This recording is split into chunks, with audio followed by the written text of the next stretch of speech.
السلام علیکم دوستوں۔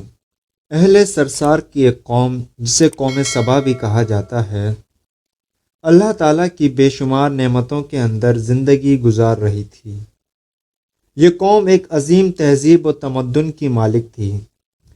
حضرت داؤد علیہ السلام اور حضرت سلیمان علیہ السلام کی باعظمت حکومتوں کے بعد ان کی حکومت زبان زد خاص و عام تھی۔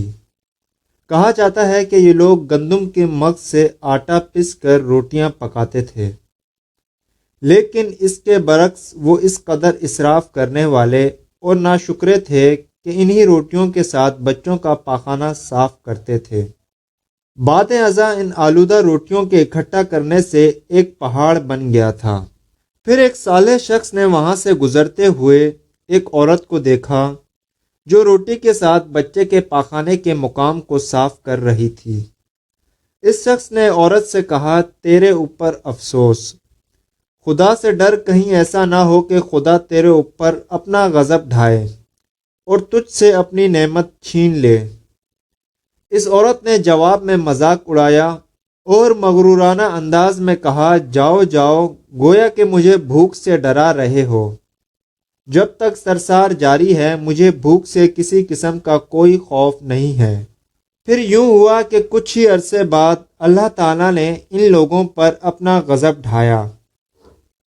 پانی جو کہ زندگی کی بنیاد ہے ان لوگوں سے چھین لیا، یہاں تک کہ قحط نازل ہوا۔ بات یہاں تک پہنچ گئی کہ ان کی ذخیرہ کی ہوئی تمام غذا ختم ہو گئی۔ آخر کار وہ مجبور ہو گئے کہ انہی آلودہ روٹیوں پر ٹوٹ پڑے جو ان لوگوں نے اکٹھا کر کے پہاڑ کے مانند ڈھیر لگایا ہوا تھا، بلکہ وہاں سے روٹی لینے کے لیے صف لگتی تاکہ ہر کوئی وہاں سے اپنے حصے کی روٹی لے سکے۔ کفران نعمت، قحط اور ان کی بدحالی کے بارے میں متعدد روایات موجود ہیں۔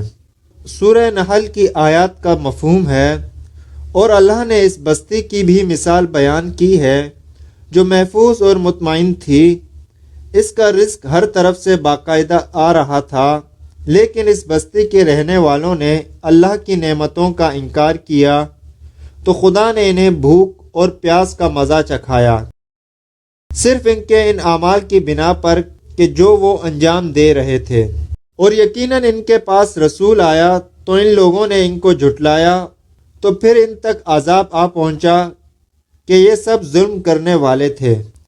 اسی قوم سبا کے بارے میں ایک اور واقعہ بیان ہوتا ہے کہ ان لوگوں نے اپنی ذرات کو بہتر طور پر کاشت کرنے کے لیے پانی ذخیرہ کرنے کی خاطر بلک کے دو پہاڑوں کے درمیان ایک بہت بڑا بند تعمیر کیا ہوا تھا۔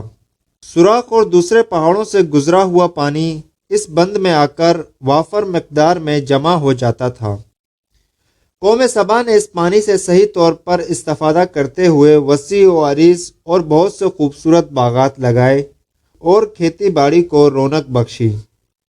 ان باغات کے درختوں کی شاخیں اس قدر پھلوں سے لدی ہوئی تھی کہ کہتے ہیں کہ اگر کوئی شخص سر پر ٹوکری رکھ کر ان کے نیچے سے گزرتا تو پھل خود بخود ٹوکری میں گرنا شروع ہو جاتے اور قلیل مدت میں ٹوکری تازہ پھلوں سے بھر جاتی۔